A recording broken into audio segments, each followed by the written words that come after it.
நீங்க வந்து if you can tell one thing about Aadhina, யாருக்கும் பெருசா தெரியாது, ஆனா இந்த ஒரு மேட்டர் இருக்குன்னா என்ன சொல்லு? செம ஜாலி அண்ணா. லைக் அது தெரியும். இன்னும் இப்ப எடிட் டேபிள்ல இருக்கிறப்போ லைக் யூஸ்வலா இப்ப நான் ஒரு கிளைண்டோட உட்காந்து நான் எடிட் பண்றேன்னா ஒரு எப்பயுமே வந்து ஒரு பயத்தோட தான் பண்ணுவேன். ஏன்னா லைக் அவங்களுக்கு என்ன ஃபீல் ஆகும் அப்படின்னு. பட் ஆதினாவோட உட்காரப்போ லைக் ஒரு ட்ரெய்லரே எடிட் பண்றப்போ அவர் சமைச்சில் ஆக்சுவலா எப்படி சொல்ற செம்ம ஜாலியா இருக்கும். ஏதோ லைக் ஃப்ரெண்டோட உட்காந்து எடிட் பண்ற மாதிரி இருக்கும். ஸோ அந்த ஒரு ஃப்ரீடம் எல்லாமே எனக்கு ஆதினா கொடுத்தாங்க எனக்கு.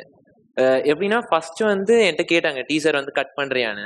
அதுக்கப்புறம் ஒரு வாட்டி கூட கேட்டதில்ல லைக் பண்ணிடுவியா அப்படின்னு. ஸோ அவங்களுக்கு ஒரு நம்பிக்கை இருந்துச்சு அண்ட் ஃபுல் ஃப்ரீடம் கொடுத்துட்டாங்க எனக்கு அது கட் பண்றப்போ. So you watched the whole movie. Yeah. And then you picked the shots. ஆமா, ஆக்சுவலி சேர்ந்து தான் பார்த்தோம். கூட்டு போய் படம் காமிச்சேன் அவரு. சார் காலேஜ் எங்க இருக்கீங்க? ஆனா காலேஜ்ல இருந்து காலேஜ் போய்கிட்டு இருக்கேன்னா அப்படின்னா சரி சரி இங்க பாருங்க அங்கிட்டு பிக் பண்ணிக்கிறேன். இப்பதான் காலேஜ் சேர்ந்து இந்த வருஷம் தான் ஃபர்ஸ்ட் இயர். இப்பதான் ஆரம்பமே நம்ம வந்து தப்பாக்கிட கூடாது இல்ல. காலேஜ் முடிச்சுட்டு நான் உன்னை பிக் பண்ணிக்கிறேன்னு சொல்லி உன்னை எங்க பிடிச்சிட்டு வந்து படம் பார்த்து கொண்டு போய் ரயில்வே ஸ்டேஷன்ல விட்டு டேய் போயிட்டு வரல வீட்டுக்கு கரெக்டா நான் போயிட்டு வந்தேன் அப்படின்னு சொல்லிட்டு அவனை போய் எங்க ஒரு ஃபுல் மழை இன்னைக்குல சரியான மழை கொண்டு போய் ரயில்வே ஸ்டேஷன்ல இறக்கி விட்டு அப்புறம் ஓடி எஸ்கேப் ஆயிடுச்சு. நீங்க எப்படின்னா எத்தனையோ எடிட்டர்ஸ் இருக்காங்க, எப்படி ஸ்பாட் பண்ணி இது ஒரு ஒர்க் பண்ணலாம்? இவன் அங்க இதுல இன்டர்ன்ஷிப்ல ஒர்க் பண்ணிட்டு இருந்தான். அப்ப 2-3 வீடியோஸ் வந்து எடிட் வரும் இல்லையா, அப்ப எங்க அதுக்குன்னு ஒரு தனி செல் இந்த டேலண்ட் இது பண்றதுக்குன்னு. ஏன்னா நிறைய ஃபேன்ஸ் வந்து இந்த ஃபேன் கிளப்ல எனக்கு பெரிய இன்ட்ரெஸ்ட் இல்லை. அந்த கட் அவுட் வச்சுக்கிட்டு அது ஏதோ ஒரு நாளைக்கு ஓகே, பட் அதனால ப்ரொக்ரெசிவா என்ன நடக்குதுன்னு ஒன்று இருக்குல்ல. ஸோ அதனால இந்த டேலண்ட் செல்லை வச்சு நாங்கள் ஃபைண்ட் அவுட் பண்ணிட்டே இருப்போம். இது ஆரம்ப காலகட்டத்திலேருந்தே நடந்துட்டு இருக்கு. அதுல வந்து அதுக்குன்னு ஒரு செல் இருக்கு. ஸோ அதுல வந்து ஜேபி நான் சொன்ன பாத்தீங்க அப்போ சோசியல் மீடியா இதுல இருந்தானே, அவன் அப்பா அந்த இதுல இருந்தான், கெரியர் செல்ல அவன் இருந்தான். அவன் வந்து இதை பார்த்து அப்பப்ப அனுப்பிச்சிட்டு இருப்பான். நான் கேட்பேன் யாரா இவன் பயங்கரமா எடிட்டிங் பயங்கரமா இருக்குன்னு கேட்பேன். நான் ஒரு சின்ன பையனா குட்டி பையனா இவன் எங்க வீட்டுல இருந்து பண்ணிட்டு இருக்கான். அப்பதான் யோசிப்பேன் பயங்கரமா பண்றானே ஆமா எக்ஸ்ட்ரானரியா பண்றானேன்னு.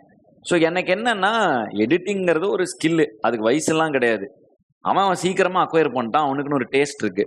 அவன் டேஸ்ட்ல படம் பண்ணா எப்படி இருக்கும் அப்படின்னு தோணி ஃபர்ஸ்ட் ஒரு சின்ன சீக்வன்ஸ் ஒன்று கொடுத்தேன் எங்க எடிட்டர் கிட்ட சொல்லிட்டு, நான் எனக்கு இந்த சீக்வன்ஸு இந்த மாதிரி ஒரு வீடியோவா இருந்தா நல்லா இருக்கும். ஏதோ ரீல் ஏதோ கட் பண்ணி அனுப்பிச்சிருந்தப்ப அதை பார்த்துட்டு இந்த மாதிரி இருந்தா நல்லா இருக்கும்னு கொடுத்தேன். அண்டு எல்லா ரீல்லாம் போடணும்னு இல்லை, அவங்க நிறைய டெய்லி இன்டர்ன்ஷிப்ல நிறைய வேலை பண்ணுவாங்க. ஸோ அதுல ஒரு எக்ஸ்ட்ரானரி ஒர்க்கை பார்த்து இது பண்ண முடியுமான்னு கேட்டேன். ஒன்று பண்ணான், நான் மறந்துட்டேன் ஆக்சுவலா.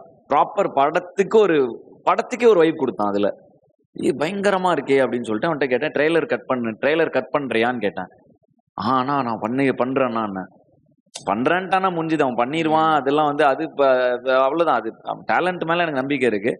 ஏதாவது மிஸ் ஆகும்போது சொல்லிக்கலாம். இப்ப எல்லாம் சொன்னாங்க படத்தோட தலையெழுத்தே அதுல தான் இருக்கு, ஒரு பிரச்சனை இல்லை வாங்க அவன் பண்ணிடுவான்னு சொல்லிட்டு படம் பார்த்துருவியாடா ஃபர்ஸ்ட்ன்னு பார்த்தோம். உனக்கு படம் புரிஞ்சுது. ஏன்னா இந்த படம் வந்து எப்படின்னா 2 எக்ஸ்ட்ரீம் தான். இந்த படம் ஒன்னா பார்த்தா பயங்கர ஆகாங்கிறாங்க, இல்லைன்னா இது என்னன்னே புரியலன்றாங்க. ஸோ இவனுக்கு அது ஃபர்ஸ்ட் புரியுமாங்கிறது கொடுத்துருக்கேன். ஆனா எனக்கு தெளிவா புரியுதுன்னா கொஸ்டின்ஸ் எல்லாம் கேட்டேன், சொல்லு இது என்ன ONOR என்ன ரிபப்ளிக்னா என்ன இதெல்லாம் சொன்னான். அரசியல்லாம் புரிஞ்சிருந்தது. நான் சொல்லிட்டேன் பரவாயில்லையே. எல்லாருமே வந்து யூடியூப்ல ஆமா வாவ் அப்படின்னு சொல்லிட்டு அவன் உடனே வந்து நீ போய் ட்ரெய்லர் கட் பண்றான்னு கட் பண்ணா அச்சு பயங்கரமான ஒரு ட்ரெய்லர், சூப்பரா ரிசீவ் பண்ணாங்க எல்லாரும். எனக்கு அதே மாதிரி இந்த போஸ்டரும் ரொம்ப பிடிச்சிருந்துச்சு. ஓகே செம்ம போஸ்டர், கடைசி உலக போஸ்டர். அது வந்து என்னோட முதல் ஹிப்ஹாப் தமிழன் ஆல்பம் பண்ண போஸ்டர் பண்ணவரு. நான் ப்ரொடியூசர் ஆனோன்னே முதல்ல அவர் எவரை வச்சு அந்த போஸ்டர் பண்ணணும் அவரை வச்சே பண்ணணும்னு சொல்லி அந்த அண்ணாவே பண்ண சிவா அண்ணாவே வந்து இந்த அவர் இப்போ நிறைய சினிமாஸ் பண்ணியிருக்காரு, நிறைய கார்பரேட்ஸ் நிறைய பண்றாரு. ஸோ அவருக்கு ஒரு ஸ்பெஷல் இதாக இருக்கு, ஃபீலிங்காக இருக்கும்னு சொல்லி அந்த அண்ணா பண்ணாரு அந்த போஸ்டர். ஸோ அப்படி ஒரு மேட்டர். பட் திஸ் ஃபெலோ வந்து இவன் ஆக்சுவலா பாருங்க கொஞ்ச நாள்ல பாருங்க. Who is Madan Gauri? I am working in a French movie. No.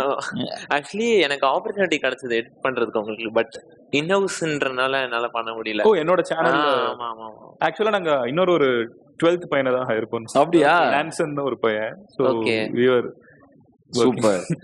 அவன் வந்து எப்படின்னா நான் இந்த இதெல்லாம் இல்ல, நீ சிறகை விரித்து பறன்னு கவுத்துட்டு இருக்கோம். இல்ல but it's a good thing you are in a நிறைய பண்றான் சினிமா. ஆமா நிறைய பண்றான். நான் அதான் சொல்லியிருக்கேன், நீ இதுதான் பண்ணுவேன் இவங்களுக்கு தான் அதெல்லாம் இல்ல, எல்லாமே பண்ணோம், நிறைய எக்ஸ்ப்ளோர் பண்ணோம். நிறைய பண்ண உனக்கு இன்னும் ஷார்ப் ஆகும் ஸ்கில்லுன்னு. கூடிய சீக்கிரம் படம் பண்ணிடுவான். நானே பண்ண வச்சிருவேன். அவன் ஆல்ரெடி ரெடி. இந்த படிப்புக்காக தான் யோசிக்கிறேன்.